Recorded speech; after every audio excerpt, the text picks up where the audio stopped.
Welcome to another exciting episode of the Million Dollar Peddlers. I'm Paper Guy, and we have a very special guest with us tonight. That's you. That would be me. Hey, it's Don, the auction professor here. Hopefully everybody is doing well. Hey, Aaron.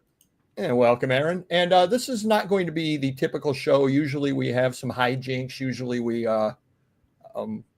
screw around a little bit. This is not that kind of show. It's a very serious show because we're talking about a very, very serious topic over here. Hola, AJ. And we're talking about mental health. And I think it's definitely a much overlooked thing, especially people of a certain generation. And you are essentially the same age as I am, Don. You are. I think you're a little bit younger, look much better. But you're a touch younger than I am, but we're from the same. I think you're younger than I am. 1969, my friend.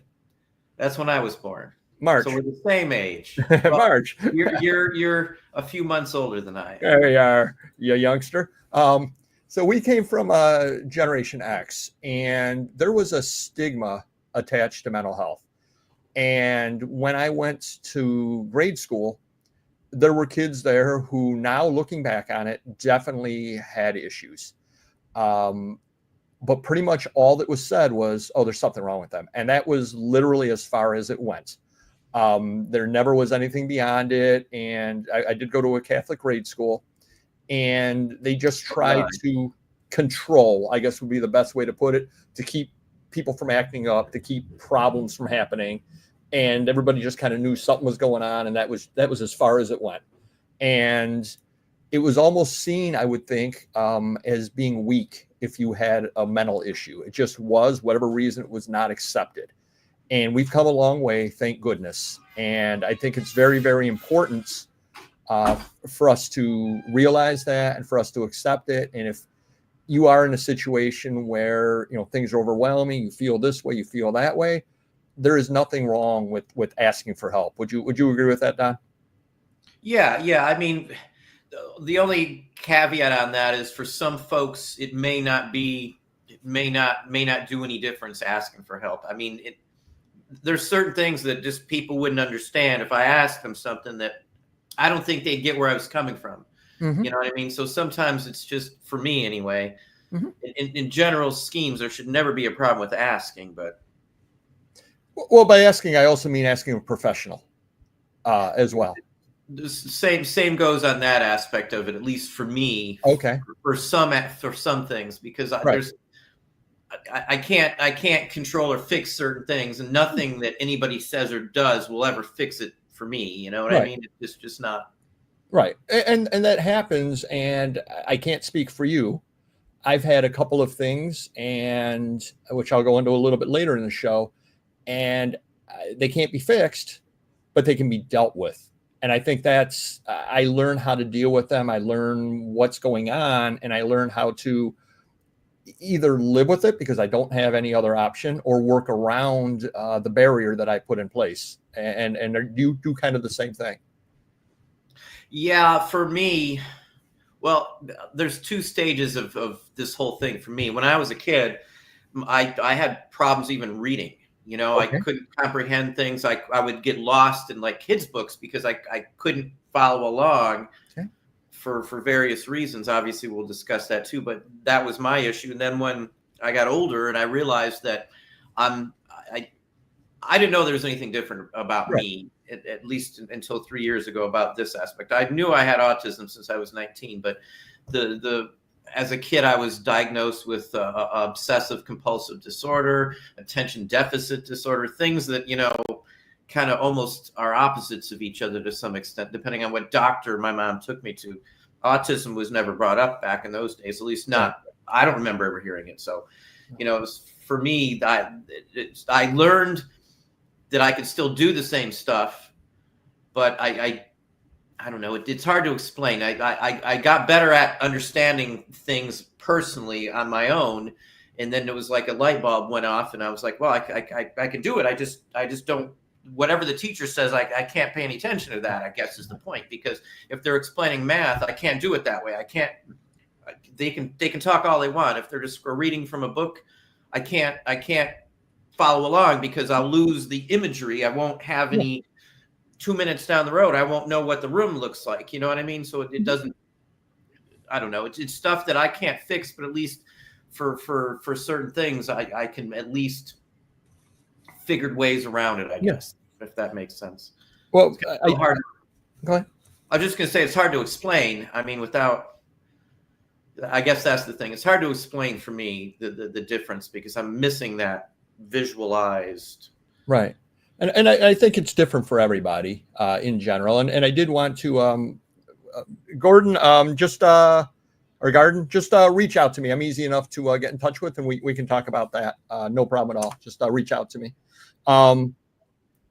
I did want to thank Popeye's Postcards as well. He has come out and said that he was diagnosed when he was 50, I think he said 55, 54, something like that, recently, later in life with ADHD, and that he has gone on the meds, and it is a world of difference, he said. And after getting that diagnosis, he said everything fell into place from things that had happened before. It all made sense to him why he had difficulty with certain things in the past, because now he had the understanding. And the couple of things that I've learned about myself, exactly the same way. I now understand why things were difficult or different for me when I was younger. And I do wish that I had known a long time ago about a couple of different things that I'm going to share in a little while. So I'm eternally grateful to you, Don, because of something that we're going to be talking about that you alerted me to that I was completely unaware of. My intent wasn't necessarily to alert, but I told you I had a bad experience when I did tell I was talking to somebody else. So I've always been hesitant to bring it up because they might take it the wrong way. The aspect of a processing disorder and forced into special ed. Yeah, and a lot of times that is just kind of. It's different now to some extent, but again, back then it was just I don't know the age you are, Garden, but back then it was completely different. There was not the understanding, and there was not the understanding overall by society, as a matter of fact, on that kind of stuff. But what ended up happening to you met my friend Bagpipe at one point. The first time, the gentleman that I was with the first time. Yeah. He was very nice. Yeah. And he was in the Whole Works, that guy? Yeah. Okay, yeah. I know who you're talking about. He actually suffers from depression, and he has done so since he was like 15 years old, probably forever. But we were 15, 16 years old. I knew him back in high school, and he had depression. And of course, I'm a young, stupid kid who doesn't know any better and has no understanding at all of depression whatsoever, because my parents, it just, there's something wrong with you. No, whatever, just very black and white. No. And so I remember saying to him, because he was going deep into the way he was feeling. And I said, why don't you just go over it, move on and get over it? And he said something that I remember to this day. He said, if you fell down the stairs right now and broke your leg, would my telling you to get over it fix it? And would you be able to get over it? And I was like, no. And I'd never thought about it that way. And your brain and inside there is the same as your body. The difference is, if I broke my leg, you could see it. You could see the x-rays, you could see it, and they could figure out how to fix it. Well, they don't necessarily see what's going on inside your head as far as that goes. And I think that is one of the problems. Everybody knows if you have a broken arm, if the bone is sticking out, they know it. They don't understand or want to understand or aren't able to understand depression or any of these other issues. What would you say about that, Don? My wife has issues. She's dyslexic, for one. She's had issues with depression. She knows 2 friends she grew up with who committed suicide over it. So, oh my goodness, true story. I've met one of the brothers in the Whole Work and stuff. So I mean, this is after we lost a child between the 2 we have. Right. I've been to the depths of depression with my loved ones, my wife and stuff. Yeah. So I can feel that. I have empathy for that. Some things, obviously, some people would have hard pressed to feel any remorse or help or any decency for people who have issues like that. Unfortunately, like you were saying, it's either you know it or you don't. I guess I don't know how else to explain it. I've been there with, with the loss of loved ones and stuff, and it's a very, very depressing place.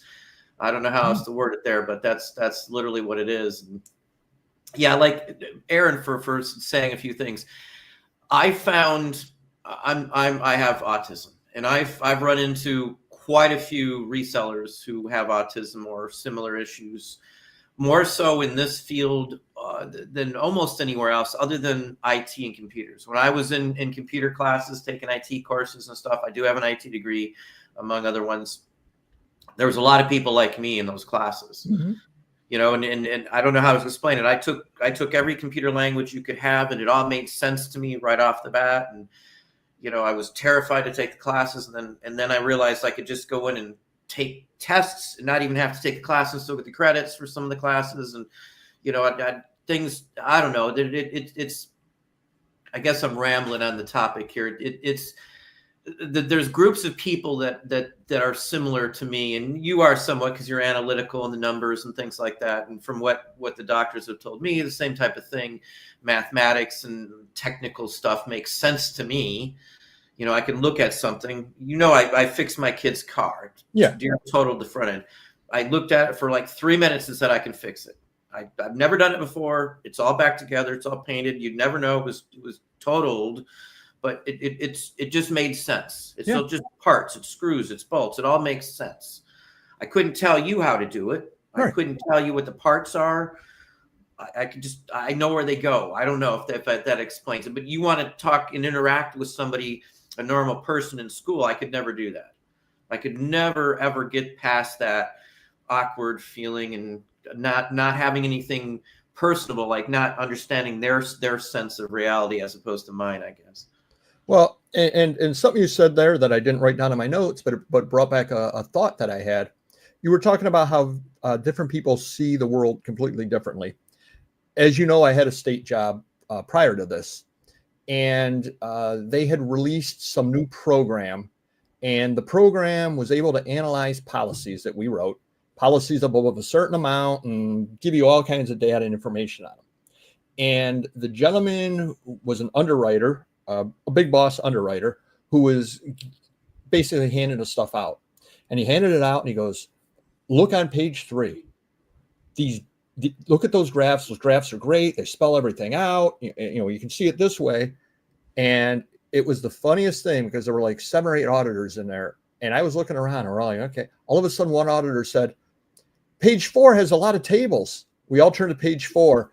And like that, it all clicked in because we are so used to looking at numbers and analyzing numbers just from looking at them that a graph meant nothing to us. Looking at the graph, okay, it's got pretty colors on it. What does that tell me? We looked at the numbers in number form, clicked right in. Oh, that is very useful. And he goes, but it's got these graphs. And we're like, we don't use graphs. And that was the time that I realized he would be using the graphs all the time because that was how he thought. I would never use the graphs in a million years because it did nothing for me. Okay, you got pretty circles. Cool. They got colors in them. Cool. Why not just look at the tables? But it's because he approached it from a completely different, I came from the analytical number standpoint. He came from somewhere different.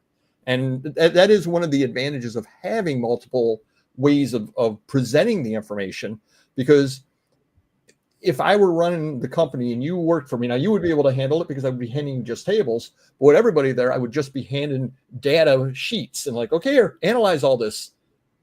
Half the people would be looking at it going, what am I supposed to do with this? Whereas if I just did the extra step of putting in graphs, that would help them. But I would never think of it because the graphs are useless and meaningless to me, if that makes sense.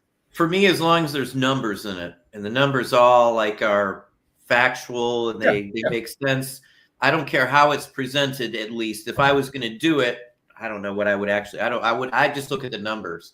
I can numbers and stuff make sense. I can count in my head. I can't physically see them, but I can talk to myself in my head and count out the numbers. So I'm fine with numbers.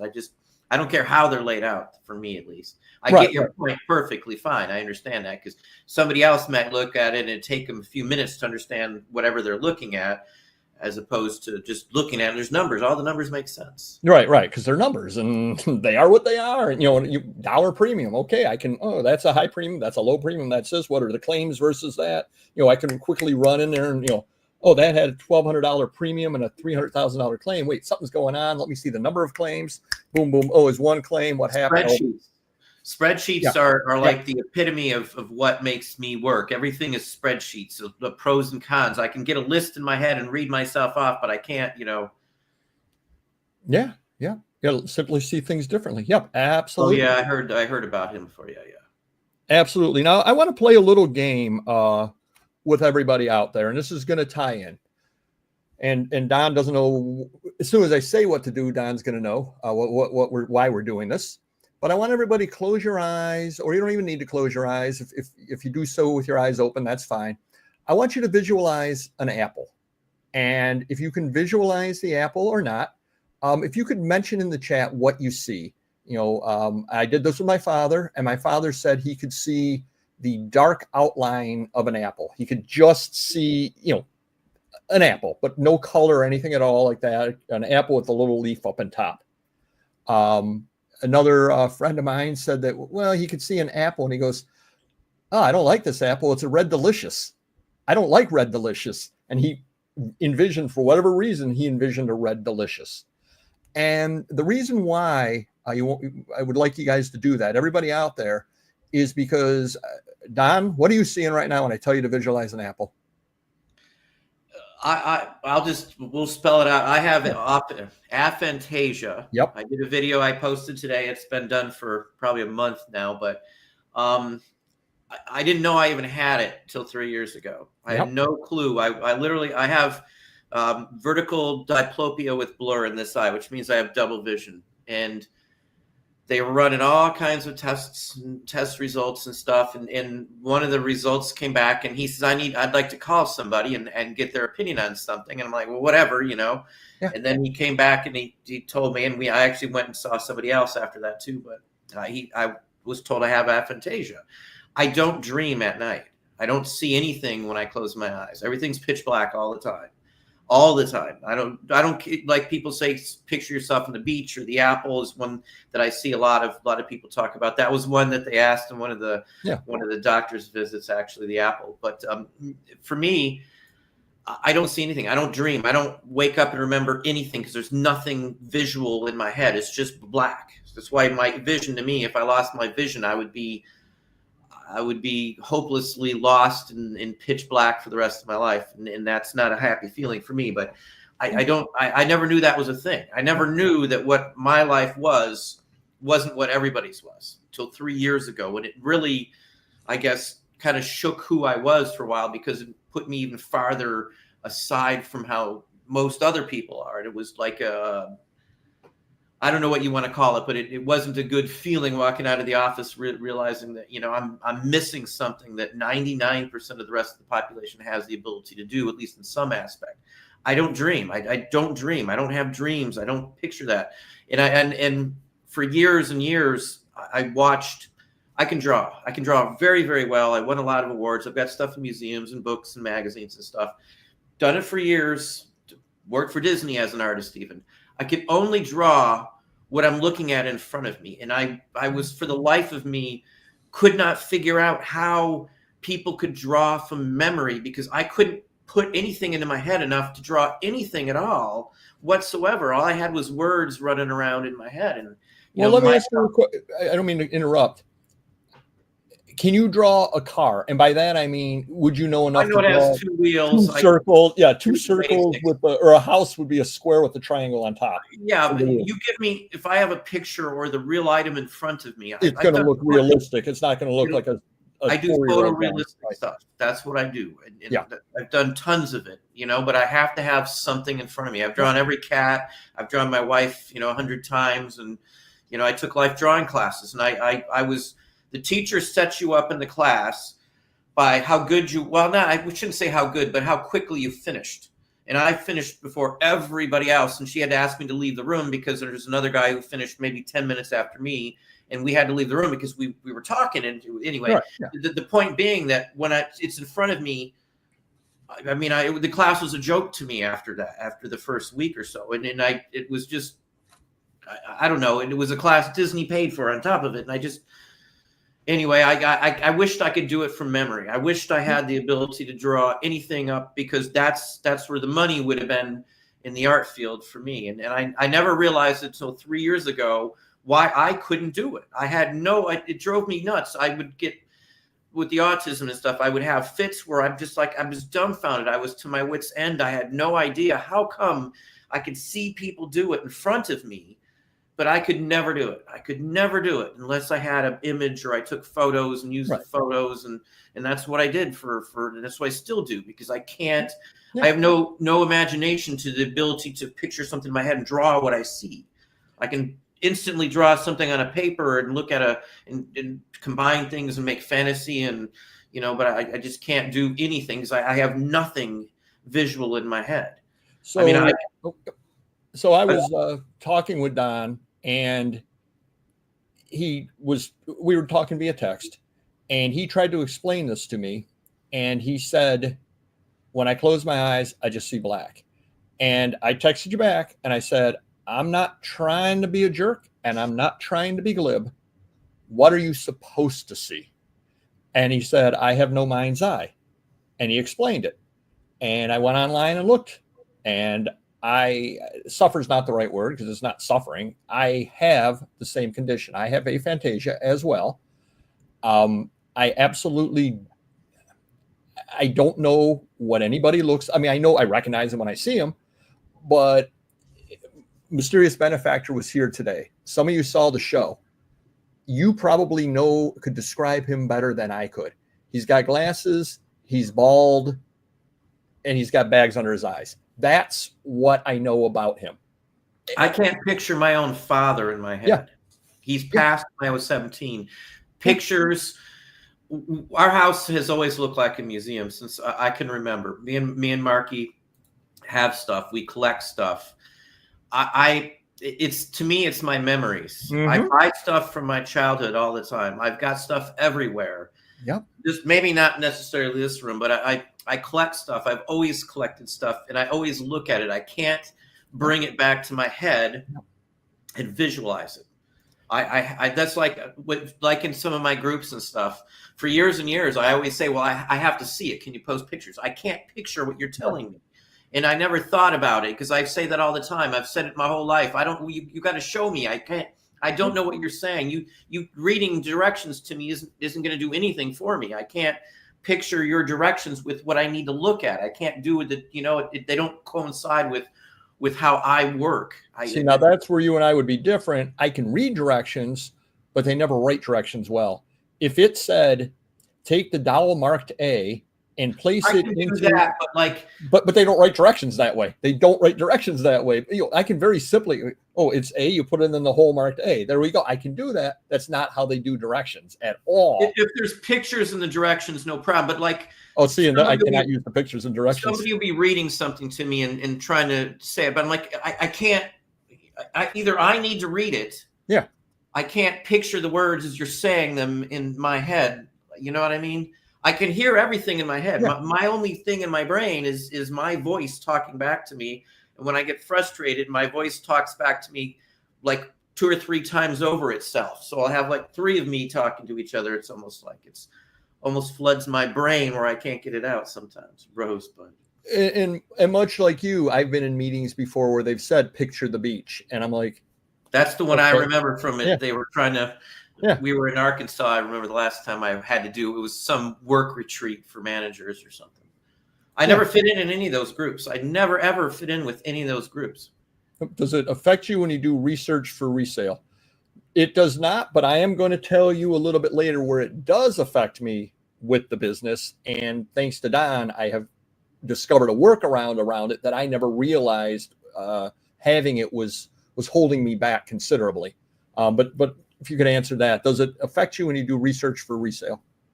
For me, it's more helpful because I can't stop until I figure something out. I can't I know some of that's autism. I'm sure some I of was going it's to say that's not aphantasia from my experience. yeah. Some of it again. I don't know where I draw the line Where the and line is for one and the other. what's Right. caused from what causes this, what causes that. I had no idea. I don't even know if I technically have OCD and maybe it was autism the whole time. But if my wife wasn't around, Marky wasn't around, I could sit in the building for like 8 straight hours and not even know 8 straight hours went by and be doing the same thing until it's finished. And then realize I just wasted, well, not wasted, but I took the whole day. It's like the absent-minded professor. And I don't want to relate like I'm some genius or something, but I get locked into stuff that I can't get away with. And then some people ask, well, how do you remember things? Well, if I see something, I just know what it is. I don't get a picture of it. That's this, that is this, that is this, like buttons and stuff. You know what? This is not exactly how I remember things, but I am almost as a very crude, because I've only known that I've had aphantasia for what, 3 weeks, a month ago, something like that. You know how you would have had a computer in the early 1980s and it didn't have a graphics card. There was no way of doing graphics on it. There was no pictures. There was none of that. Letters and all text. Yeah, I had one of those at school. But you know how you could do, a smiley face using the various keys? That is almost the way my memory works on this stuff, that I have almost textual representations of pictures in my head. I'm starting to figure that's what I have. I can't actually see the picture, but here's 2 perfect examples that explains what's in my head. If there's anybody who has visually impaired issues, I helped a person in my database design and construction classes. It was a 2-year course. He was this, I won't mention his name, but he was very nice. He was blind. He was legally blind. He had the cane and all that stuff. And I helped him out. He had an app on his laptop that read off the entire page. Okay. And his headphones came out once, and it just it was just going super fast. That's what myself talks to me when I get frustrated. That's exactly how I would say it was for stuff like that in my head. And I again, good, bad, or different. That's before I even knew that I had anything else. But that's exactly what I hear in my head. I can just tell you what stuff is. It's almost like I know what the item looks like, but I can't bring it to my head.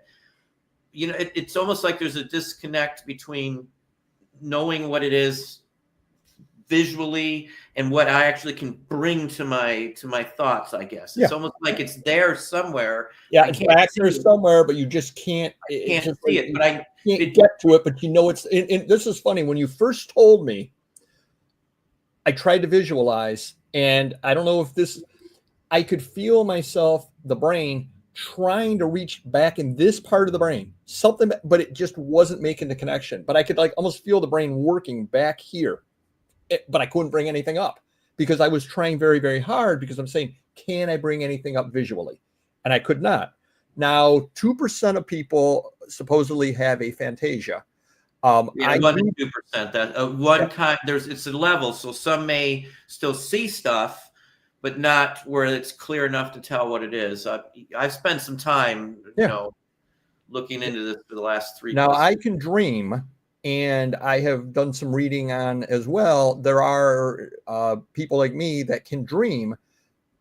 I can inadvertently bring things up. So in other words, you're sleeping, it just accesses to bring stuff up, but I cannot bring it up on my own. You can't do that. I dream very much. For me, but it's not intentional, if that makes sense to you. It's just rando things. For me, more emotion. It's emotions and feelings are tied to stuff as opposed to visual, I guess. That's not really that. That's the closest explanation I can say, because people have asked me questions, even doctors and stuff, because they're curious. I didn't have any clue. Something they didn't have a name for until 2014. Right. But I've been asked to do study groups and stuff, because there's not a lot of people that come forward with this, at least to the point where they don't see dreams. I don't ever want to go through all that because I got all the other stuff in my life. Yeah. There's a disconnect somewhere, because I got a disconnect with people in general. I know there's a higher percentage of people that with autism who have this too. It's 35% or close to 40% at this point right now of people with aphantasia are autistic too. At least that's the number that I was given and that I read in some peer-reviewed studies and stuff. Just because I'm anal retentive about that. Again, that's I don't know what that probably be autism again, or whatever you want to say at this point. Another thing that they said, and then I want to go into it's not going to exactly answer your question, Sandy, but you're going to find this interesting, and it potentially ties into OCD as well. One thing that doing the reading about it is people like me and probably you, Don, we have difficulty reading book, and I definitely do, like a fantasy book, because we can't picture it in our head. So if I'm reading a fantasy book and it's like, and then the knights marched into this great hall that had tapestries on the wall, and I'm like, okay, can we get through? What did the knights do? I don't care about the tapestries. I don't care. What I didn't realize is other people are visualizing their head, and there's probably a reason they told me that there was a door in the bottom right. There's probably a reason. And me, I go right by it because it's all fluff to me. Doesn't make any difference. Reading. Nothing happens. I hated reading all through grade school and high school. I hated it. I would get lost. I mean, quickly in a story if you had to read along, and I was just reading words when they asked you to read. It didn't. None of it registered until like maybe. Once I took some college classes, and then I took classes that I wanted to first, and that really helped because it was stuff that I knew that you had an interest in, right? Yeah, and I think that helped at least figure out that I just have to come at it from a different direction, and I hate when they read in class out loud because I can't deal that doesn't work for me. Yeah. Never has worked for me. I can't deal with that. I have to read it myself, and taking, I guess, cues or something. I don't know. Well, it's funny you say that, and this is going to sound funny coming from me. I watch almost no YouTube. I do not learn things visually at all. You put a video up, I zone out. I can only learn easily via the printed word is the only way that I can do it. And it's got to be clear, concise type stuff. So if you were on a video and you're like, oh, here's how you change this over here, you're doing it on a video, I'm like, well, whatever. That's not going to help me put clear instructions because that's the way my brain functions on it. But I'm going to tell a quick story, Sandy. You're talking about OCD, have to put things where they want. Absolutely true story. I never would have thought twice about this until I learned that I had aphantasia. I went to a Mr. Magazine store 2 weeks ago I go over there Sunday night, Monday morning. So I went there about 11 o'clock at night, Sunday night. And I've got my cubby hole, that my stuff in there. And I've got the paperwork Mr. Magazine wants me to do. I've got a coffee cup and I got my water mug. Okay. I go there, I do what I got to do, go grab my coffee mug. My water cup is gone. I said, wait, where's my water cup? My water cup's supposed to be there. Where is it? And I'm like, I don't even know. I think I had a plastic cup, like one of those small disposable plastic cups. I said, I think I had a plastic cup. Somebody must have thrown it out. Well, I want to drink water. So I'm scanning his store and I find he's got over on one of the shelves, those plastic Budweiser mugs that are about this tall with a little handle that were from the late 70s, early 80s. He had one of those. It just had the Budweiser logo on it. It's red. It's about this tall. So I grabbed, you can't picture it? So I grabbed it and did the best I could, cleaning it out and all that kind of stuff. Filled up with water, drinking it. Go walk in the back. On Mr. Magazine's desk was a San Francisco Giants mug. I go, that's my glass or my cup. I had no idea at all that it was my cup, what my cup was, until I saw it in his desk. And the second I saw it there, I said, oh, I know that's mine. But I would make the absolute worst eyewitness. And I'd call the cops and I'd say, somebody stole my cup. It was right there. Sir, what does it look like? I don't have any idea whatsoever. But if you bring me every cup in the world, when you bring the one that's mine, I will point to it and know that it's mine. I will immediately recognize it. But I don't have any idea at all what it was. I literally had no idea that I had a San Francisco Giants cup that I had been drinking out of for 2 years. I did not know what it was. It just always was in that spot on the shelf. Does that make any sense to you, Don? I will pick a shirt out in the morning, and somebody may comment it on later on in the day, like I'll have my Elvis shirt or something, and they'll mention Elvis, and I'm like, "What are you bringing Elvis up for? I have no idea why Oh, you're bringing Elvis okay. up." I'm like, I Okay. got the Yeah. shirt on, and well, you're wearing the shirt. I literally don't pay attention after it's on. It's Yeah. out of sight, out of mind, and then Yeah. you Yeah. And you're know. not walking around looking down at your shirt all day long. Most normal people, if they put a shirt on and somebody comments about the person on your shirt, you would think, hey, but I'm just over my head. It happens Yeah. all the time. Yeah. No, that's again, it's now, how has it affected me in a positive way? I didn't know that I couldn't visualize. And so what I would do is I went and had to find a magazine that sold. And I sell a Better Homes and Gardens, February 1939, with a flower on the cover.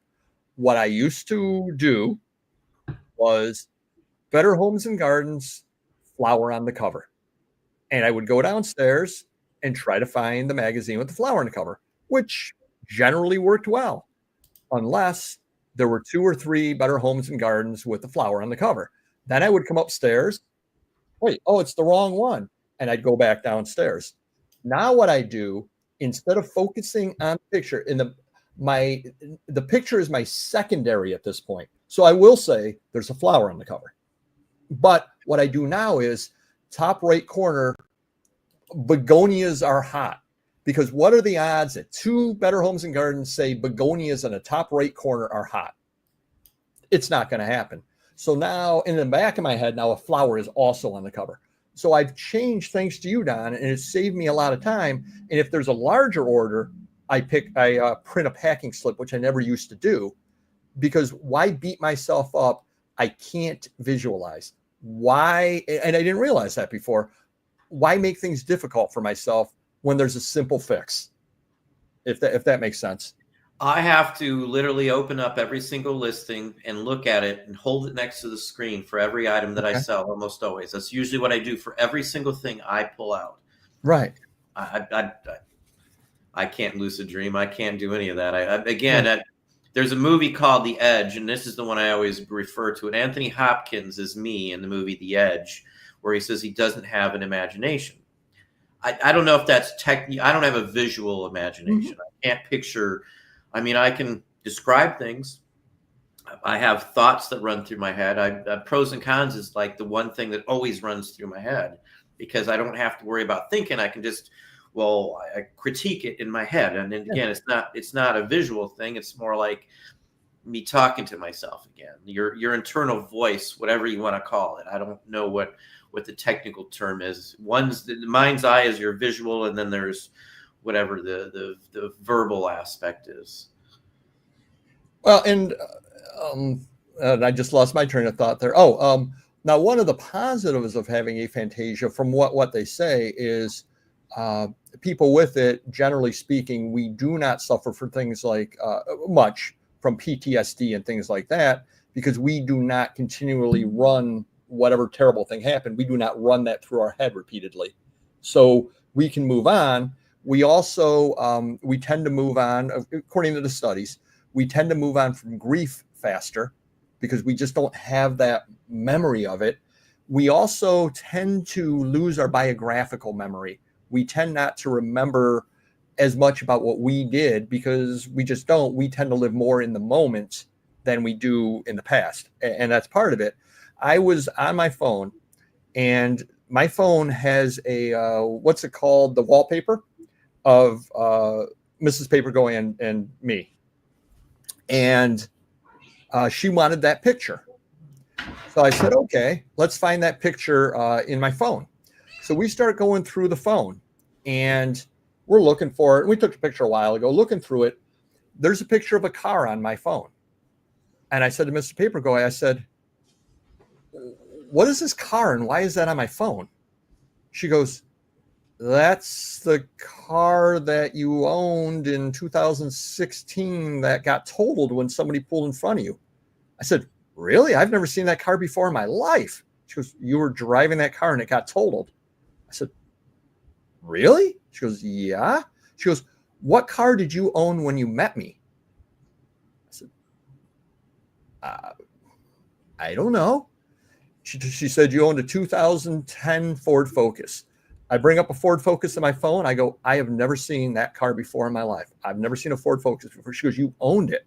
I said, you're putting me on. So we called random neighborhood kid. Said, when I met your mom and you, what car did I own? He goes, 2010 Ford Focus. It was a gray color. I go, your mom put you up to that. There's no way you remember that. He goes, yeah. He goes, you got the Rogue now. What car did you own before the Rogue? I go, I don't know. Because it was a red Versa. I go, oh, if you say so. I had literally no memory of any of those cars. I had an accident in the one that was totaled. I saw the picture of it. I've never seen that car before in my life. I would swear in court that I've never seen that car before in my life because I have never seen that car before in my life, as far as I know, if that makes sense to you. See, if you showed me something, I would know it. Like, for me though, I can't let stuff go when they like emotional things, because I tie emotions to things. Whether I was happy over an incident or something, I don't visualize the incident. I just know it was a happy experience, and I know we ran through the rain, me and Marky at the park or whatever, or we walked down in the middle of a blizzard down to this. I mean, I remember the incidents. I know it was snowing and all that kind of stuff, but I can't, visually see it. I can remember that. But for me, more emotions are tied to things that they shouldn't be, I guess, is the point. And again, I don't know where you draw the line, if that's aphantasia, autism, or what, but I can't let something go out of my mind. Marky can change things like on a drop of a dime almost, or thoughts. And well, let's not talk about that. I can't get stuff out of my head. Okay. It won't leave my head. It'll be me going back and forth talking about it in my head, like 3 different voices of me, the same voice, basically going back and forth and arguing over itself. Almost, it feels like sometimes. Right. If that makes any sense. I don't. That's the best I can say. Emotions and other things are tied to things that they shouldn't be. So it locks it. And then I guess if obsessive compulsive disorder, I don't know if that would be the technical issue here, but I can't let something go.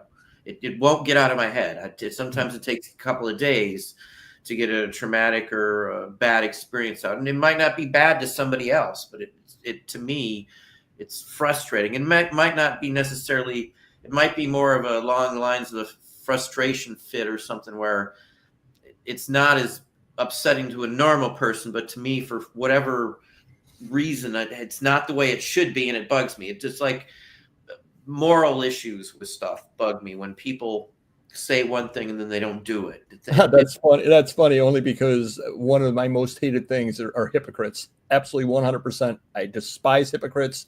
If you're going to say something, be consistent across, and it isn't just, don't use pretzel logic to make it be, oh, well, this is okay because the person who I voted for did it, so it didn't. No. If it's wrong, it's wrong. If it's right, it's right. Principles to me rule the day, and I've given away a lot of money because I won't do things just even here on YouTube, because I won't go along with things. I could care less. I don't care about the money. I mean, yeah, I care about money, but I don't. Right. My principle won't allow me. Yep. I can't get past this roadblock, and that's what really gets me in, I guess, in trouble with some things, because I don't know how to explain. You don't compromise. I can't I can't. I have no. It's almost like somebody else controls how I do things, because I have no free will in some aspects, because I can't get it out of my head. If me and Marky are going to go do something or whatever, and if something's aggravated, she already knows what's going to happen. It's going to go bad because I can't get it out of my head. There's no on and off switch for aggravation or frustration or like IT stuff or the car. We live out in the country. My son's car had a mouse chew some wires when we first got it. He parked it in the back. Anyway, we moved it. It sat with the accident until I get it all fixed. Sure enough, it happened again. And you can't even see where I couldn't stop. My son gave up. I couldn't stop until I fixed it. I don't care if it took 8 hours to do it. I was so aggravated that it was right there. I knew what it was, but I had to fix it. There's nothing I could do to get it out of my head. And Marky knows either come and get me some food, bring me some water, or it's late, you need to come in, we need to stop, and blah, blah. You know, she at least understands that. Don't come. Don't take this the wrong way, but she knows how to soothe the savage beast. And I don't mean, but in the parlance, that's what it is. Yeah. That might be more appropriate. I don't know.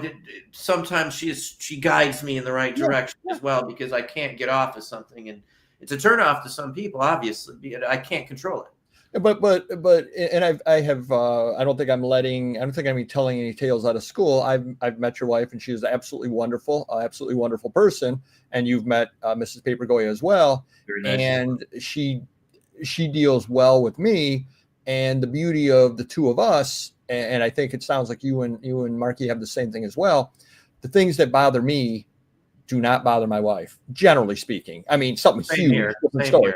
But generally speaking, and the things that bother her don't bother me. So we are able to talk each other down, because we just kind of, it just doesn't, we don't share, generally speaking, the same things that bother us. And that really, truly makes a huge difference as far as things go. Because again, she can talk me down when I'm upset over something or other, and vice versa. And that's invaluable to have. It really, truly is. I don't know how else to put it, if that makes sense to you. And I think you know exactly what I'm talking about when I'm saying that. She knows to, I guess, steer clear in certain situations where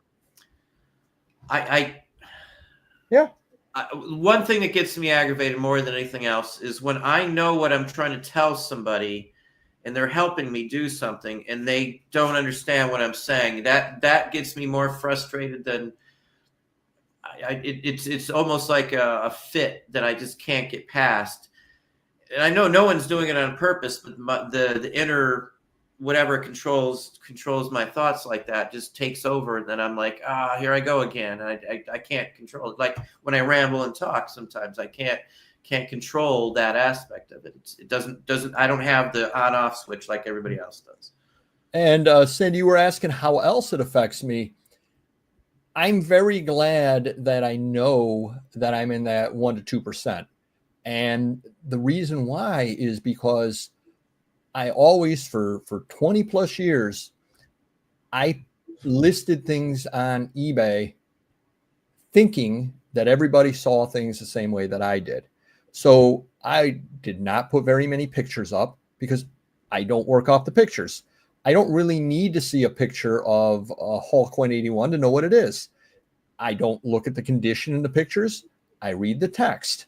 And if you tell me it's VG shape with a small 1/4 inch tear on the spine, bottom right corner has a bend, I don't need to see a picture of the bend. I don't need to see the tear. You have just told me it's a 1/4 inch tear. You have just told me there's a bend in the corner. Why would I need to see it? How can that possibly help me? Because I wouldn't even look at it because I read the text.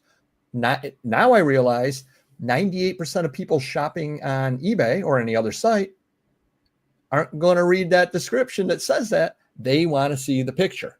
I got to see a picture. See, and the picture does nothing for me. I got to see stuff because to me, again, it depends. Like instructions with imagery, that's fine. I can go to the library and get a auto parts book or a mechanical book, and I can look at the page once and then look at the item and then fix it. That's all I need, as long as I can see how it all lays out. And I can't picture that layout in my head, but I can go there and look at the car and know that this pipe or this hose, we had to do the evaporator and the air conditioner. It just all made sense. I know, I instantly knew how to put it back together, if that makes sense. I couldn't converse in a normal conversation about everyday life, but I can sure as hell, fix that right. That most people could care less about. Now, have you heard about the research called Hemisync? I've had people tell me this has helped them and that's helped them. Again, some folks, I can't equate, knowing, the folks, because they don't have the exact same issues as I have. Right. Whether it would have to be the autism part. Some folks who can actually have dreams can do this or do that. For me, I see nothing, and that's the worst aspect for me, because I don't get it. I don't see it. It's just the way it is. And I literally have gotten into the wrong car in parking lots before. My wife laughs, and my friends laugh as well. I bought cars before, and my one buddy goes, "What car did you get?" And I go, "It's red." And he goes, "What kind is it?" I go, "It's red." Literally, that is as far in cars as I know. And I was with my father, Papa Goy, one day, and we went to the liquor store. But it sounds like we have problems. But we went to the liquor store, and we came out, and I knew I had parked in this general area. I get in the car. He gets in the car. I sit down. I go, "Dad, we got to get out of this car. This isn't my car." It was a similar car. And by similar, it was not a Rogue, which I own. It was a red SUV kind of car. And I literally got in the car and sat down and suddenly said, "Wait a minute, this isn't right. This isn't my car. There isn't a water in the cup holder. There isn't a, whatever. We got to get out of this car." And obviously I wasn't trying to steal the car. Obviously, it just literally, it was a red car that was an SUV, which I know that I own, parked sort of where I park. And even the other day I went to the bank with Mrs. Paper Guy, and we were walking back, and she's guiding me one way, and I'm trying to walk the other way. She goes, "That's not our car. I know it's white, but that's not our car." I'm like, "Well, we parked in that area." "No, that's not our car." And she had to push me like 2 rows over to where our car was because I had no idea at all. Now that you know that I've got that, you've gone to Springfield before.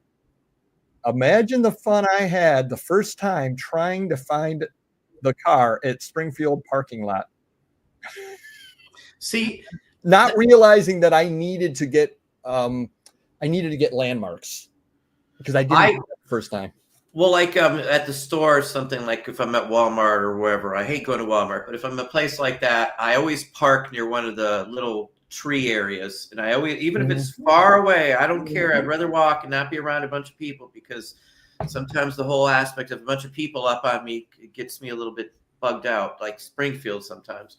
I try to just zone everything out on the side. Otherwise, I'd probably have an issue out in a big crowd sometimes. You're funny you're saying that. I 100% know exactly what you mean. And I'll be like, almost, I get tunnel vision because it's like, I can't think about all of these people around me. I can't think about all this. I am here. It's just, and I get tunnel vision and ignore everything around me because I'm very uncomfortable in that situation with all these people jostling all this over here. And I don't know what the cause of that is, but I 100% have exactly the same thing. Well, that's why, we live out in the middle of nowhere, because I totally relaxed. Like, I always worried about neighbors going to come and talk to me. And, I'm like, not that there was anything wrong with the neighbor. I just don't like, I don't like that whole aspect. We were at the Polynesian luau at Disney World, me and Marky. We were with a couple of friends, and we went out there, and they do the dance out there, right? And the whole time, my only thing going through my head is, when they were walking around, the girls were going to pick somebody to come up on stage. I'm like, don't pick me. Don't pick me. That's the only thing I can think about through half the dinner, because I watched them pick people, and that's all I could think about the entire time. So it really ruined the whole thing.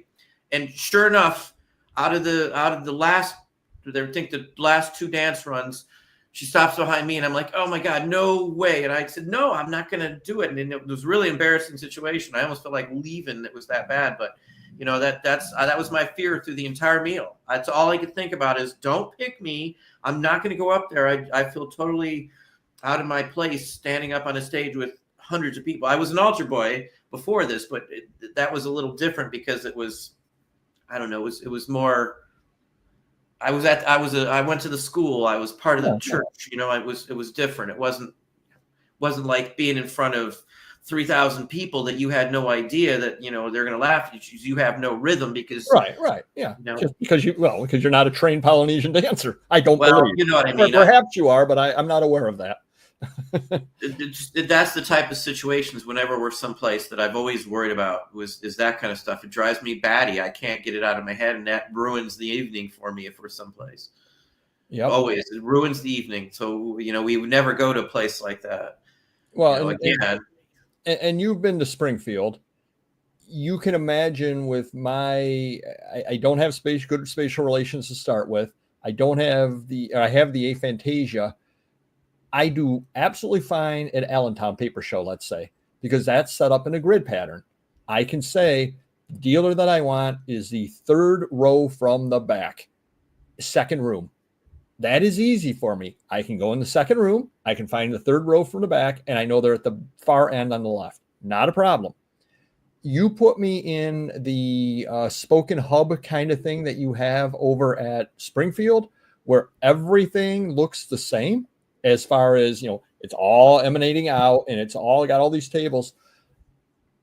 I cannot handle it. I mean, I can handle shopping it, but I don't know where I am there. I don't know if I've seen these people. I mean, the only way that I know I've seen a table before or a dealer before is, oh, wait, that's the guy I looked at that the first time through. He's got that box of books in the front that he wants $5 each on. I've been down this row before because I remember looking at those books, but I can't place myself and trying to find a dealer in those places. I don't know if you remember or not, but the first time I met you, it had to take us 20 minutes to meet up because we both have the same sort of issues. And here I am trying to find you. And it was like, it was annoying was what it was. I'm like, well, where is he?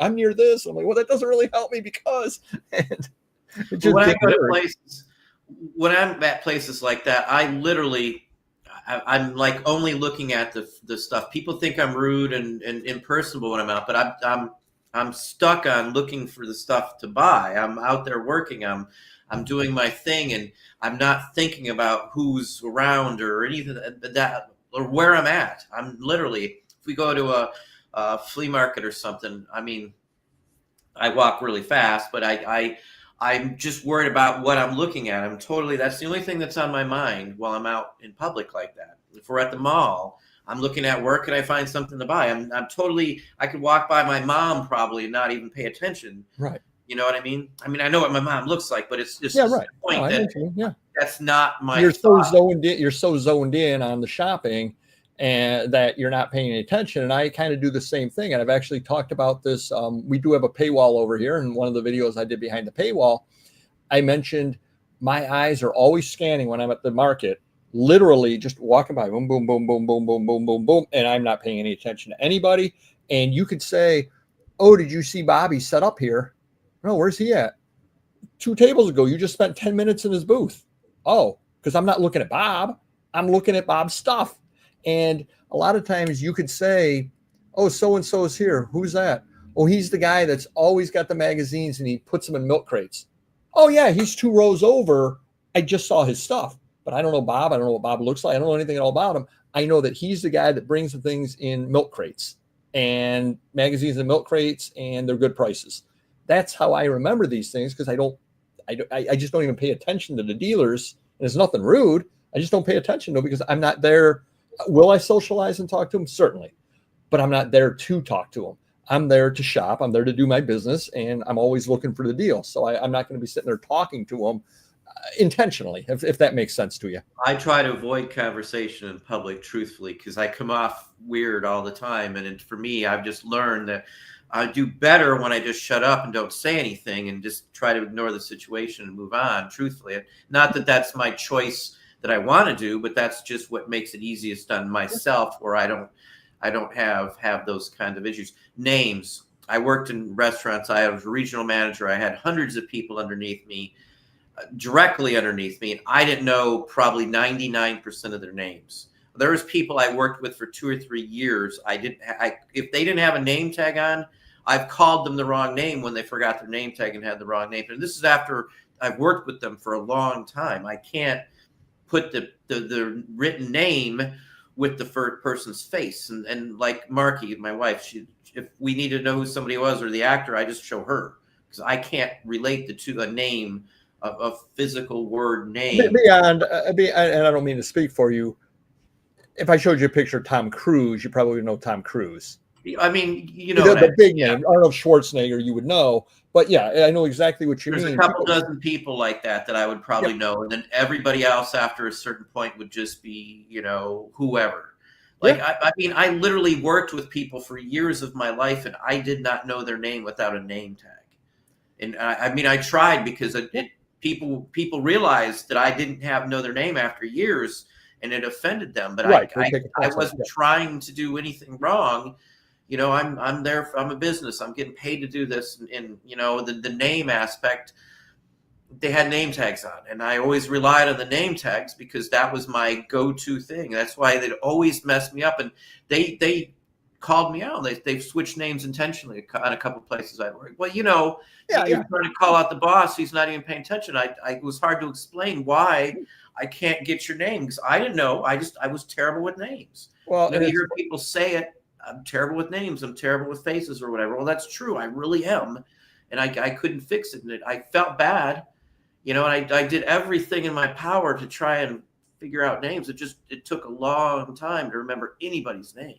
Well, it's funny you say that. You'd be amazed how many people I meet that are named Buddy. Hey, Buddy, how are you doing? Because I don't know their name.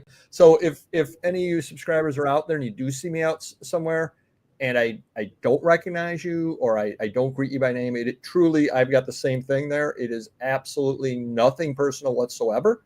I used to have the problem when I went in for audits. You would bring me in, and I'd go into an office and, hi, I'm Marla. I'm the head of blah, blah, blah, blah. Here are the records you need. Just let me know if you need anything. And they walk down the hall. Okay, great. And I start going through the records and, I need the tax return. And I walk up to the receptionist. Hi, I need to talk to the lady that brought me these records. And then they're like, oh, Marla? Yeah, that's it. They could give me a totally different name. I would have no idea whatsoever because the name didn't register, means nothing to me. And it wasn't that I was trying to be rude. It's just that I know that the name won't mean anything. When I used to do audits, some of the other underwriters would say, hey, we got a question for you about, whatever, Joe Smith. Not too common of a name, but, Joe Terabucci. Who? Joe Terabucci. What's his address? And they would tell me, 233 Brookview. Okay. I'd bring up my phone. I'd look at my phone on a map. I go, oh, yeah, blue house, left-hand side, driveway's on the left, has a dog. You will go around to the back to go in the back door. What do you need to know about him? And they looked at me like, what? We told you his name. I go, the name means nothing to me. Literally means nothing to me. Joe Terabucci is the same as anybody. It means nothing. But when I see it on a map, because I always mapped out where I was going, I would say, oh, yeah, I know where that house is. I know what it is, type deal. It's crazy, just not crazy, that's the wrong word to use, but it's just interesting the way that we think. Now, Sandy was asking, do you have issues airport or train station? If I know you don't travel a lot, but if you were to go into one. It's the last time I traveled was 9/11 and all, so I haven't been in a plane since right after 9/11 because I used to fly all the time. Okay. Now, did you have problems? I don't go to there. I don't do trains at all. I've been on a train once. I don't do airports. We drive if I go anywhere. I'm not a fan of flying anymore. Not since 9/11. Right. Not since the whole issue up there and the sniper shootings. Yeah, right. We're in DC for all that. So I have no interest. We'd love to go to like Australia or places like that. I'm never going to fly out of this country. I'll tell you for sure. Cause I have no interest. If I never see any of that stuff these days, maybe 10 years, 20 years ago, different story, but I would never do it. I couldn't sit in a plane for 14 hours. I'd probably lose it. Well, and I have no problem in those places. I don't have any problems with the crowds in those places. I don't have any problems. One thing that I do is as soon as I get there, I immediately go and find my gate. And I don't care if my flight is 6 hours from now, I'm sitting in front of my gate for 6 hours. I don't care.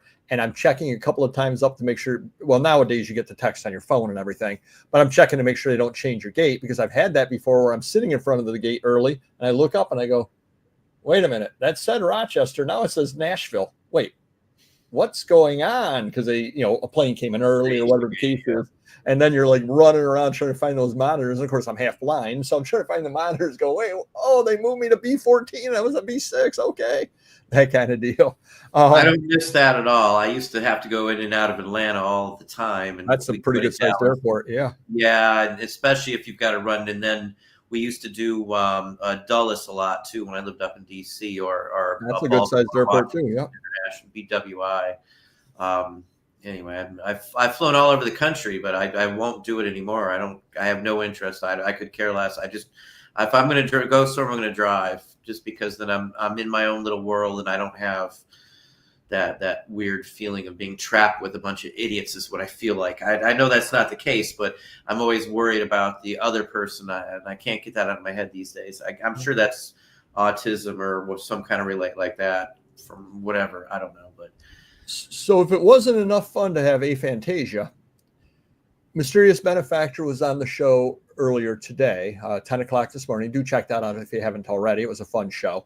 And a few years ago, I was in Cleveland with him, went to see a Cleveland Browns game, and we were driving home, and his daughter has anxiety. And he started telling me about her anxiety, and she was going to college at the time, and this happened and that happened. And he starts telling me the different stories. And he gets into one of the stories, and I said, do me a favor, stop. And he looks at me and goes, what? I said, stop. I said, I bet she said this, she said this, she said this, and then she did this. And he goes, yeah, how do you know? I said, because apparently I have anxiety. And that was the most eye-opening thing. I was about 52 at the time. And that was the most eye-opening thing. And it has so positively changed my life. Now, I've never seen anybody about it. I've never been formally diagnosed, but there is no doubt whatsoever that I have anxiety issues. I am so glad that I know. And the reason why is because now when I get into situations, I pull myself back and I say, this is the anxiety kicking in. And I can work my way around it but it explains so much that I've done throughout my entire life. Like, I'll give you the perfect example. Let's say that I were flying over to meet you, Don, and we were meeting. I'm trying to think of a good place. We were flying. I was flying from Rochester to Cleveland, or Columbus, Rochester to Columbus, because I wanted to fly into Columbus, and we were going to meet up at Springfield. And I'm making the flight, on Expedia or whatever. They're not a sponsor, or should they wish to be. I would sit there and I would put in, I will check 10 times that I didn't put in Rochester, Minnesota to Columbus, Georgia. I will check that I have Columbus, Ohio, and that I have Rochester, New York. I will then check before, I'll put the dates in. I will check 4 or 5 times. Wait, is September 12th through 14th the right dates? I will then go online to Springfield Extravaganza and look it up and say, that is the right dates. Okay. I will write it down. I'll go back. Are those the dates that I have in? Wait, do I have the right nights in the hotel? Am I checking out at the right time? Am I? And I will check it 3, 4, 5 times over just to make sure. And that is completely anxiety in it. But now I know enough that I'm doing it. And before I would do that with so many different things that I had no idea at all why I was doing it. And I don't know if you can relate to any of that. If you don't have anxiety, you probably can't relate to that. I don't know. I would say it's not necessarily anxiety. I've done some pretty hairy things that most people would probably be pretty nervous to even do. I've jumped out of an airplane and things like that. I through all these years, the only thing that really gets me is being around a bunch of people that I don't know. And I can't say necessarily anxiety. People, I've had to deal with a lot of people and a lot of hate, like in school and stuff like that. And ever since then, as a child in my neighborhoods and things, and even in workplaces, that I try to associate with people as little as I have to. And I'm not by choice, but I feel more comfortable when out of necessity for your own well-being, mental well-being. Yeah. I can't say it's anxiety related. More so, I just don't like the interaction, I guess, with people. I don't know. It's hard to verbally explain the feeling that it gives me, because it's not anxiety. I don't think it's okay. I don't know what it would be. It's just I don't do well with what would be described as normal people. I wouldn't fit in the high class society. I wouldn't fit in here. I wouldn't fit in there. And it just I'm a very good judge on people's character, I guess, to some extent, but I just don't know what to do with that and it just basically I stay away just because I don't know how to. I don't know. It's hard to say. Well, like I go to Springfield, and I stay at the same hotel. Why? Because I know how to get there. My Mrs. Papergoy laughs her butt off because I park in more or less the same spot every time. In fact, when we go there, she's like, "Are you going to park in our spot?"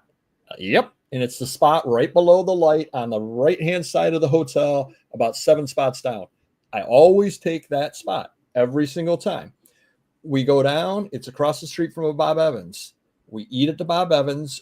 We changed, actually, we didn't even change it last time. We ate at the Bob Evans because we get in late enough at night. We get in usually when she was working the other job before she worked for Mr. Magazine. We got in around 7 o'clock at night, 8 o'clock at night. Well, I don't want to be driving around looking. Bob Evans is right across the street. We drive in, we eat at Bob Evans, we check into the hotel. I know exactly how to get down to Springfield. I know the second day at Springfield, we park in a different parking lot because when we get there, we use a different entrance to it, and so on. And we eat at the same restaurants. But the second day at Springfield, will be like, okay, we've been at this street. We've gone to Texas Roadhouse we like. We can go down further down the road to see what there is, because it's almost like in my head, I set up a base camp and I'm comfortable at the hotel. I'm comfortable down this street all the way to Texas Roadhouse. Let's be daring, and we'll go 2 blocks further. And, oh, there's a restaurant. Then next time I go, I'm comfortable all the way down to that restaurant. And it's funny, we've got the hotel that we stay at. I have never made a left turn on the main street and gone down that way. I have no idea what's down there. And I've just never gone that way because I just haven't had, I have, not that I have anxiety about doing it, but I guess I do, because I've never gone down that way. Even though nowadays you've got the GPS, it's not like I'm going to get lost. I can always find my way back, but I just don't, because, I'm old enough that we used to have to use the paper maps. We used to have to. And so that is just the way I do it. I set up base camp, park in the same spot, do everything the same routine. Now, home, I'm not like that at all. I don't need that routine when I'm home. I'll try lots of different restaurants. I go out lots of different places when I'm around here. But when I'm in a new place, I need a place that is my base, and I work off of it, and I will stay at that same hotel every single time I go there, barring a bad experience or they tear it down or something. But otherwise, I always go to the same hotel. Same thing in Allentown. I've stayed at the same hotel every single time I go there because I know how to get that hotel, and it's in my comfort zone. If I went to a different hotel, it gives me great anxiety. And I don't know if you can relate to any of that whatsoever. Interactions like the thing that I honestly avoid mostly. I when people would recognize me out in public or something from a video or something, that sometimes bothers me. Not every time, it just depends on how they approach, but I don't like that. If out in the wild, or we got farmland, we've got crops and stuff and all that stuff on our land and stuff. I feel so much more comfortable here than in the city or someplace like that. We've talked about that. I don't relate with people in general, I guess, very, very, very well. I don't know how else to explain it. I don't get that. I don't have a connection. Not like I despise people or I wish this is how it is. This isn't, it's just how it comes out for me. I avoid, the interaction just so I don't come off. I'd rather them think I'm rude, I guess, than them thinking this guy's an ass. He's totally blew me off or doesn't know my name, and we've already talked 20 times or whatever, and I don't know. I come off wrong most of the time, it seems. I was on a Whatnot train the other day, and one of the people on the Whatnot train. What's a Whatnot train? It's Whatnot, and then they set up a raid train. So I have my show at 9 o'clock. You have your show at 9:30. I send my viewers over at 9:30 to you. Chuck has his show at 10. You send your viewers over to him at 10. He sends his viewers over to Aaron at 10:30, yada, yada, yada, all the way through. There was a person on the Whatnot train whose Wi-Fi dropped out, and they ended up not being able to do their show. And I had anxiety watching them, because that is exactly the kind of thing that gives me agita like you would not believe. And the reason why is because other people are counting on me. Now, he didn't do anything wrong. He couldn't help it. The people that put the train on came through. They did an emergency show. It said, typed in the chat because the chat was still showing up. I'm going to start a show. Come on over to my show. They went over there. The train got back on. It was just very difficult for the one person, but they saved the day. The day was saved, and they didn't do anything intentional. But that's something that gives me tremendous anxiety about it, especially my first few trains. What if I screw this up? What if I hit the wrong button? What if I can't restart my show? What if I send people to the wrong person? What if I don't know who's following me? What if? And it just all piles up. Well, now that I know I have anxiety, I can pull back and I can say, and if you don't have anxiety, you don't understand this. Minor things seem like the end of the world. They really do. And my entire life, a lot of things have just seemed like the end of the world. And especially when I was a child, because I had no idea about any of it, I was nerves the entire time. Well, now that I'm older, I can look back and I can say that was the reason why. And so now I could sit there in the train and go, okay, say my Wi-Fi goes out and say I can't get back on. I've been on enough trains. These people know who I am. They know I didn't sabotage the train. They know it wasn't intentional. They know, they will save the day. They will continue the train. I didn't ruin the train for everybody. Now I can step back, analyze it, realize that, and know it's just my anxiety kicking in, and I can pull back from it. If that makes any sense to you. So that's kind of my workaround on that. Could I go and get treatment? I could. Could I get on medicines? I could. At this point in my life, at this age, I've had it my entire life. I'm not going to. I don't find it debilitating at this point. I know it's there. I know the symptoms that come on for me, and I know how to pull myself back and even just realize and say, this is anxiety. You don't have to be that worried. I'll give you the perfect example. I get a lot of anxiety going to large events, but not because of the large event, the parking. Where am I going to park? I don't know where I'm going to park. How am I going to get out of this? Where am I going to park? And then I have to step back and I have to say, it is a Buffalo Bills game. Every week, they have 80,000 people there who drive. They probably have parking spots available. They probably have had an event or two before. Why are you having such anxiety over it? Don't worry about it. There will be marked parking. And I just kind of pull myself back, and I guess I logically think my way through the anxiety that it's not going to be a problem. My gas is getting low. I have a gas car. There will be a gas station. I'm not driving through Death Valley. There will be a gas station between now and Columbus. I can stop and get gas. But it's funny. There is a quick fill in Erie, Pennsylvania. Every single time I drive through to Springfield, I get gas at that quick fill in Erie, Pennsylvania. Talk about just a creature of habit, just because I know that's there and that's where I get gas at. And I know that if I fill up my tank here, I get there, I can get all the way to Columbus off the fill up over there.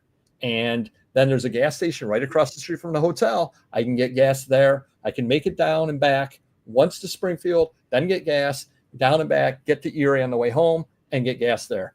And that is all workarounds to my anxiety, if that makes any sense. And Don's going, whoa, what? Well, for me, I guess what you were saying there, for me, I don't get the whole point of sports at all. And again, I'm not criticizing anybody who does. It makes it to me, it's a total waste of my time, even to play it these days. And I don't like movies. I haven't watched a new movie in years. I couldn't even tell you what's out. I despise almost every movie that comes out. It's so overacted. Like what's that one with Keanu Reeves? There's four of them. He's a spy, not a spy. What is he? I can't visualize it. I can't. Well, it's just I can't get past the overacting and the fight scenes, and it kills. It's so unrealistic to me that. So when I get out in public and people are discussing normal things, TV shows, I have no idea what they're talking about. I have no idea who the people are in the shows. I have no idea who the sports people are. I have no idea, A lot of that it's meaningless to me. John Wick. John Wick. That yep. It's just so choreographed. It's unrealistic. I can't watch anything that's not realistic. And I hate to say that. Even, I mean, there's some movies I like that are sci-fi and stuff, but they're realistically done.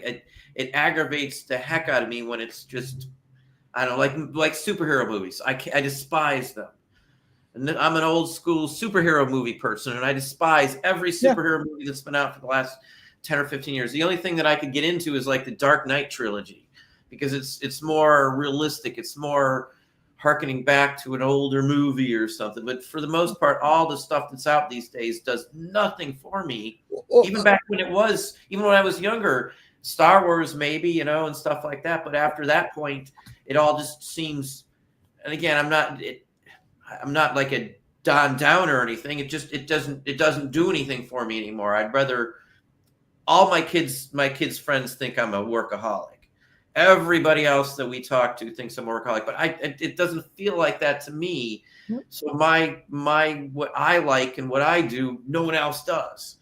You know what I mean? No one wants to work as many hours as I do, and again, but this is my life. It's my job. It's my career. I get something out of it. I don't get anything. I played sports. I never got anything out of it. I went to the movies. I don't get anything out of it. I don't watch TV shows. I have no idea what TV shows are on TV. We watch stuff from 20 years ago, if that tells you. I have a question for you about that, and I wonder if this ties into my aphantasia. I never have had cable TV. I don't know the last movie I've seen in the theater. I don't watch television to speak of. However, I don't. When I do go to a hotel, I will watch Law and Order for whatever reason. All the Law and Order series, I will watch them. But I start watching it, and I get about 10 minutes in, and I say, what happens in this? And I go and I Google enough of the Law and Order episode, like, I recognize, Bill Bixby was passed away by then, but Bill Bixby, Law Order, Priest. I know none of those shows. I've never watched them. What I'm saying, though, my question is, I don't, I'll get 10 minutes into watching it, and then I'll Google to find out what happens on the show, and then I turn it off because it's like, oh, okay, he was guilty in the end. Okay. And I turn it off because I don't get any enjoyment out of watching the show at all. And I wonder if that's tied into the aphantasia or not. I don't know where, we years ago used to watch like Kitchen Nightmare, but we've watched them and they all are set up the same way. The music changes at this point. Right. Everything's so scripted. I can't get past that. And that's all I see when I watch stuff these days. Every show is like that. The laugh tracks, everything is just too scripted. There is no real TV or anything to me. It's all staged and everything. Right. It kills the whole aspect of it. That's why my memories, what I have, are stuff that happened in the past that mean more to me, because the stuff nowadays is all about money. It all comes down to how much money they can get out of you. At least that's my take. And then it comes back down to morals and stuff like that. And then I can't deal with the stuff that goes beyond that. It bugs me. Again, I know that's not normal. That's not how I'm supposed to be or how I feel, but that's just me. I don't get any enjoyment out of it. I get enjoyments out of all kinds of things. Watching the animals and my cat sitting up over here, the dogs and wildlife, and walking through the woods and stuff, and being out in the country and walking through the fields and the farms. We got winter rye, just covering acreage of land. That's enjoyment. Walking down the river or something, but I don't get it out of anything with even I hate social media, which I think I've told you on numerous occasions. I'm not a big cell phone person. It sits on my charger probably more than it sits in my pocket, honestly. Miss Elizabeth, you talk about the anxiety meds mess with my memory and gave my last employer leverage to get rid of me. Best thing about not having that job is I don't need the meds anymore. That actually, and this may not be a valid thought that I'm having, but I am so used to having anxiety and so used to feeling the way that I do. Now that I know that I have anxiety, I know the workarounds that work for me. And there are times where I'll say to my wife, I'm sorry, my anxiety is kicking in and She just knows, she knows to give me a little bit of space at that moment because, and generally it happens driving and directions and all that kind of stuff. That tends to be where my anxiety kicks in. But my fear, and again, this may be irrational, but my fear may be that if I were to go on the meds, it's going to change something in the chemistry. Obviously, that's what they do, block something or change that, whatever the pill or the medicine happens to do. And then my thought is it me? Because I am so used to feeling this way, and I know the workarounds on it, that if I didn't feel this way, would it be scary to me? What would it be to me? And given that at this point, anxiety, it's not debilitating for me. I just keep it the way that it is and work on my workarounds for it, if that makes any sense whatsoever. I wouldn't take medicine or medication. I know me, and I don't like stuff like that. I don't like feeling like I'm not me. And my wife was on, Marky was on Lexapro years ago, and I know what it did to her. I would never, none of that does anything for me. I would never sit down and talk to a psychiatrist, psychologist, or any of that. I took the classes. I never even opened the book, and I still passed the class. Drove Marky nuts, but I don't. That doesn't do anything for me. It doesn't. It doesn't alleviate the conversation, the talking. I'm not saying there's anything wrong with it, but for me, right, it doesn't work for you, right? It doesn't work for me. Marky's went to stuff, and I have no disrespect for them. Whatever helps somebody else, but for me, I can't fathom anybody being able to give me any advice. And again, I'm not saying my advice, what I do is I'm like some genius. Nothing that anybody's ever told me has been able to fix how I feel or what I am inside. So I don't see any, I've been around for a long time. You're the same age as you, and I can't fathom anybody or any word or anything that would change how I feel about life in general. Yeah, and I'm very happy with where we're at and where we're in life. I'm the luckiest person alive, I feel like, most of the time when I walk out the door of where we're living and all this stuff. And I don't want to seem like I'm a negative person at all, because that's not me. I'm just terrible with interaction, because I don't know anything about what's popular now. I don't know I don't know anything about that. Me and Marky will be looking, and she'll have on, I don't know, one of the nightly talk shows or something. In the morning, she'll watch the intros or whatever. I don't know who they're talking about. I don't know what they're talking about. I don't know the dating programs. I don't know Law and Order. I know the name. I don't know. There's like 20 different shows that there's SUV or whatever they are. I don't. It's funny you say that, because I used to call it SUV as SVU, but whatever they are. Well, I used to call it SUV as well. And I'm like, why do they have a show going on in an SUV? Marky and I will be looking, and we'll see some show advertised, and I'm like, they got a show like that? And then we realized it's been on for 8 years, and it was off the air for 5 already, and it was 13 years ago, and we've never even heard of the show. Yep. I just heard of a show called The Middle the other day, and I had no idea it's been on for all these years. I didn't even know Roseanne's show was back on TV, if that tells you anything. I don't know. Well, I don't be Malcolm in the Middle, would it? I remember Malcolm in the Middle. I don't know if the Middle has anything to do with it or not. Like that. There's a bunch of stuff that I'm like, oh my gosh, they made a TV series out of this show. I wouldn't even want to get into it. I mean, there's just so many just BS.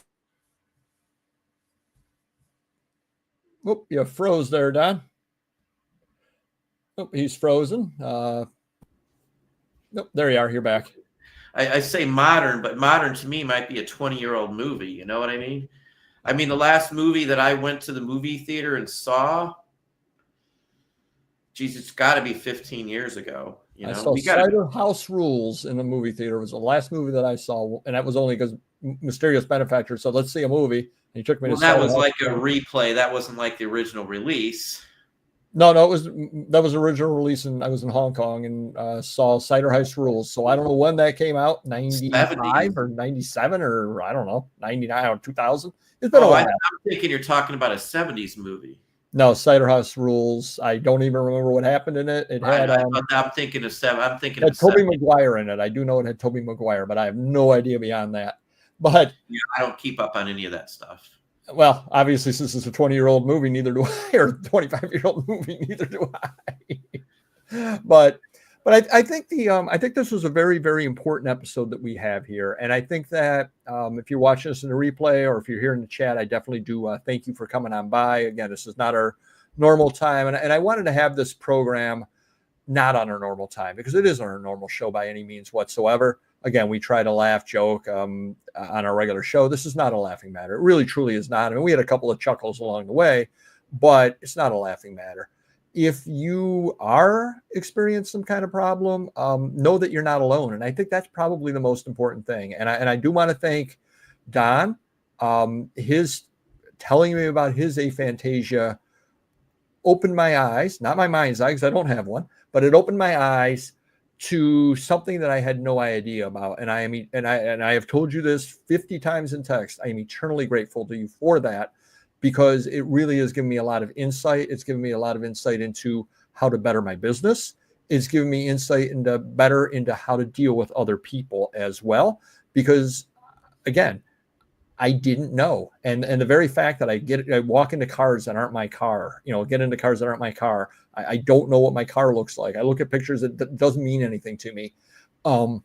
Helps me tremendously. I had a situation where I was mowing the lawn a year ago. I had just retired, and some guy stops the truck, rolls his window down, and goes, "Oh, now that you're retired, it's good to see you're doing that. That's what you're doing all day, mowing the lawn." And he, made a laugh. I laughed with him or whatever, and he drove on. And I go, I don't have the slightest idea who that person is. Obviously, it was somebody that I had audited because they knew that I had retired. No other way they would know it. So obviously, I did the guy's audit. I would swear in court that I've never seen him before, but obviously I must have, given that he knew I just retired. So I must have done his audit recently before I retired for him to know that I was retiring. I have no idea who he was. And knowing now that I have the aphantasia, it all makes sense to me why other people, I believe, and you and I can't speak for this, Don, because we can't do it, but I believe that what other people do is they probably would see that guy, hit the memory banks, get a vision of him, and say, "Oh, yeah, he's standing there in front of the bakery. Oh, he's the guy who owns the bakery." Well, I can't do that. I can't bring the visual up. And now, one interesting thing, and this is very interesting, you want to talk about the other end of the spectrum, and I think I mentioned this to you about how crazy things are as far as the whole gamut that we run, is I think it was Mary Lou Henner. I believe that's who it was. She has a very rare form of memory as well. Hers is essentially, she runs her life full visual. All of her memories is almost like watching a DVD. So you could say, "Oh, do you remember grandma's birthday party when you were 12? And she'd go, "Okay, yeah, mom was sitting there. Mom was wearing a yellow dress. Dad did this. Mom did," and she can run right through it. And she thought that that's how everybody else saw the world. So she is completely, if you and I have no visual memory and we're a 0 or a 1, she's a 99 or a 100. She's exactly on the other end. And again, I found it interesting that she had said she thought everybody could do that. She had because that's what she can do. And it took her a long time to realize that, because she would get frustrated with people because they couldn't remember all those details. And she's just like, "Well, just rerun it in your head. Why can't you see that?" And it took her a long time to understand. And I think that that's really important to remember. If you're getting frustrated with somebody because they just can't get it, try a different approach with them. They have a different way of viewing things. And another example I want to give you of that is when I worked in my state job, there was a gentleman there. He saw everything one way, and he would explain it to you. And if you didn't get it, he would explain it to you a second time. And if you didn't get it, he would get upset and raise his voice and explain it to you the third time. All 3 times exactly the same way. Whereas being an auditor in the field, I knew the law, I knew the insurance terms, and don't mean to speak disparagingly about anybody, but if I'm working with a roofer whose Spanish is his first language and doesn't speak English that well, I am not going to be reciting insurance terms and jargon to him. I'm just not. I'm going to think of a way to present it to him that he can understand. And I'm going to talk to a lawyer that I'm doing an audit on, different than I am to an insurance agent, different than I am to a roofer. And I think we can apply that to our interactions as well. That if I'm trying to explain something to somebody and they're not getting it, it isn't that they're dumb. It isn't that it isn't that they're being difficult. They just think a different way. And if you can figure out a way how they're thinking, you can really tap into a lot of potential, and everybody feels a lot better about it. Would you agree with that? Yes, of course. Yeah. On that over there. So just know that there are a lot of us out there. And again, I didn't learn about my aphantasia till about 3 weeks ago, a month ago, whatever it was. I didn't learn about my anxiety till I was 52. I've lived with it my entire life, not realizing what was going on.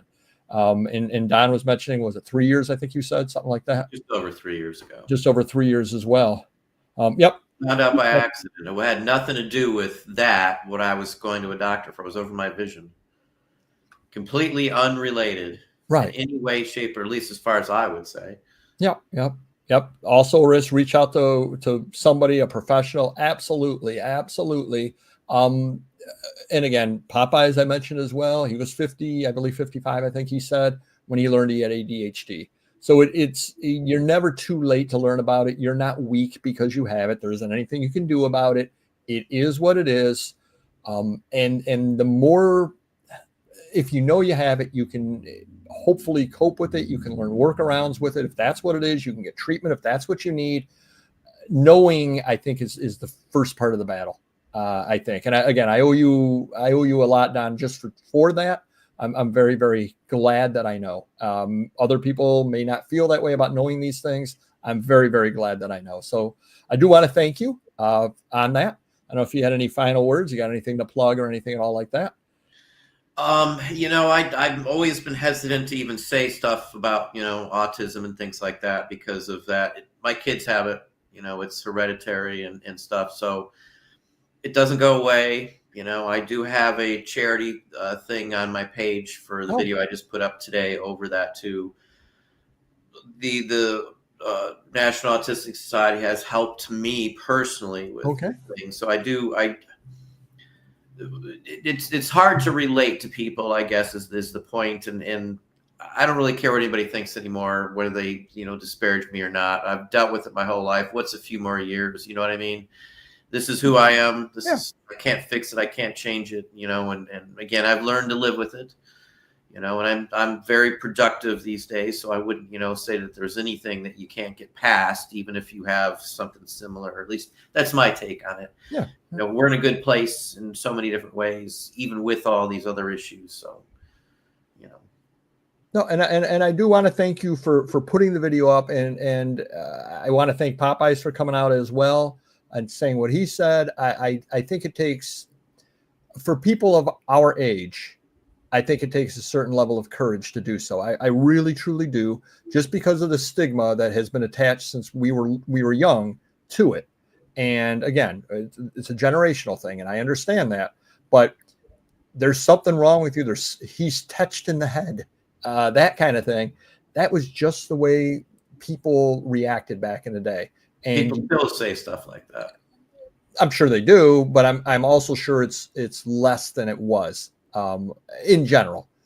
I hear a lot of stuff of them in public, unfortunately. What generation is saying these things?